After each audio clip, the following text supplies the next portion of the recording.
What's happening there, racing fans? Welcome back to the channel. Brought to you again in association with betting.co.uk. I'm Ginger Joe and I'm back, and I've got 4 selections for you for Saturday's racing on the flat. We've got no jumps action, but I think I've got 4 decent selections for us to take a look at on Saturday's race cards nonetheless. Now, it's been a bit of a poor week, not very good on the selections at all, but there's always a way and always time to put it right with some good racing on Saturday. If you're new to my channel, please do hit that subscribe button. It helps me out a great deal, and by doing so, you can come over and join the free group chat. All you need to do is click subscribe to this video, drop me a message on Twitter, and I'll send you a link to come over and join in on all of the action. I'm going to go straight on to tomorrow's selections, and I'm actually going to start off with my nap selection of the day, and that is Lexington Knight in the 4:25 at Newcastle.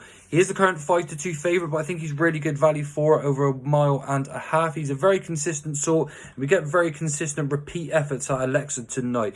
A very good horse. He tends to come off the bridle quite early on, but he stays really well and always seems to find a little bit more towards the end of his race. Now, he drops in class, but he's off top weight in this race, but it should be a drop enough for him just to dominate, I think, from the front. And any repeat performance of his last 3 runs in particular will make him really hard to beat here. As I said, really consistent, same style of running every single time. On his penultimate start, he won really nicely at Doncaster, and then he was really unlucky to go down by a neck at Thirsk. The following time, I just think he's a really solid option in the 4:25 at Newcastle. 5-2 short enough, but I think he's good value for it, and I'll put him up as my nap selection of the day.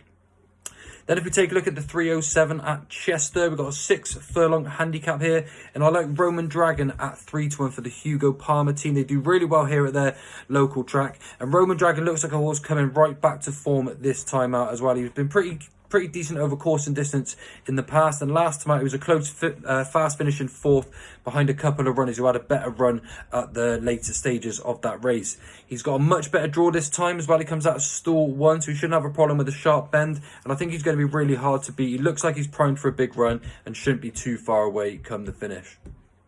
Then in the 6:20 at Doncaster, we've got a 1.25 mile fillies handicap here. A short price favourite in the name of Bolin Margaret, but I'm going to take a chance here on Queen's Company, who seemed to appreciate the step up in trip last time out, and it seemed to see her much more effective. Very well suited to that as well, and she actually comes back in here off a really handy mark. She's definitely unexposed at this sort of trip, and the £4 rise I don't think is going to affect her chances too much. She was really impressive last time out, and when a horse comes into form the way she has recently, I think you've just got to stick by her, and I think at 3-1 she's worth taking the favourite on.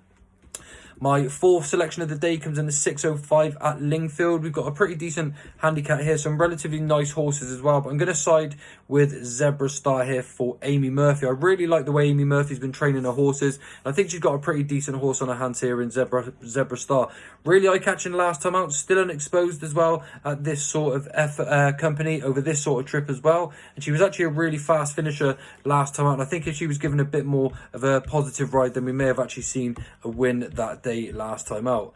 Pretty well handicapped here, not too many I don't think are going to be coming into this race in much better form. She was certainly more eye-catching than anything else we can see, and 15-2, it doesn't really make sense why she's that big in the market.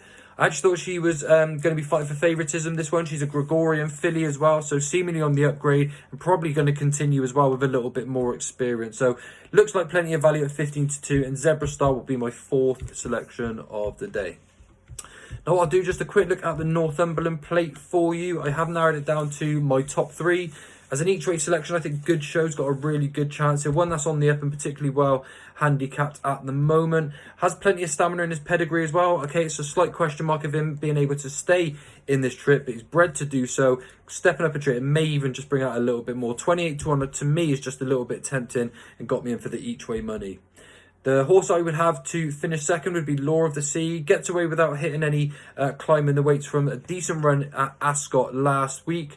Stayed on really nicely, quite eye-catchingly on the outside. And again, a little bit of a smarter run this time out. Could see that one finish quite close. And again, quite a relatively easy ride as well, not too difficult, so shouldn't be too far away with a repeat effort there. But the one I'm going to side with is Adjuvant. I just think this is the one that could be open to the most improvement, and quite obviously going to be ahead of his mark at this point. He's a really strong traveller, loads of potential still to come, and I think he could actually be a really good price at 6-1 due to the amount of money that's come for the favourite. So I think Adjuvant gets the job done at 6-1, but the 2 each way for the places would be Law of the Sea and Good Show at 28-1. So they're the selections for you today. Thanks again for tuning in. I do appreciate everyone being here. And please do hit that subscribe button. It helps me out a great deal. I hope you have a really good, lucky weekend with your bets. But for now, I'll see you all real soon. Bye-bye.